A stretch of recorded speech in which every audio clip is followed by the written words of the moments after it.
Bonjour, avez-vous téléchargé mon guide gratuit pour apprendre à faire du crochet bien droit? Regardez dans le descriptif de cette vidéo. En bas si vous êtes sur YouTube, en haut si vous êtes sur Facebook. Vous avez juste à cliquer sur le lien, vous arrivez sur une nouvelle page, vous saisissez votre adresse email et moi je vous envoie mon guide directement dans votre boîte email. Alors en fait, on m'a demandé comment fait-on pour compter ses rangs lorsque l'on crochette un ouvrage qui est assez long.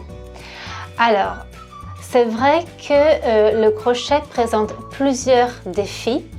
Si par exemple vous crochetez deux carrés identiques et que vous regardez votre premier côté sur une face, d'accord, et que vous retournez le deuxième carré sur l'autre côté, vous pourrez constater qu'il y a une différence au niveau de la texture et du motif. Et donc c'est vrai que ça peut prêter à confusion quand on veut compter ses rangs de crochet. Donc voilà, comme je le disais, ce n'est pas facile de compter ses rangs en crochet. On peut s'y perdre et c'est fatigant si on a à recommencer au début de son ouvrage pour savoir à combien de rangs nous sommes rendus lorsqu'on crochette un pull par exemple. Alors, dans cette hypothèse, c'est vraiment très important de se donner des repères. Et donc, en fait, moi, ce que je fais, à chaque fois que je regarde l'ouvrage en face de moi, je m'assure que l'extrémité du fil, là où j'ai commencé mon ouvrage, se trouve toujours sur ma gauche. De cette façon, je suis certaine de regarder chaque pièce de mon ouvrage du même côté.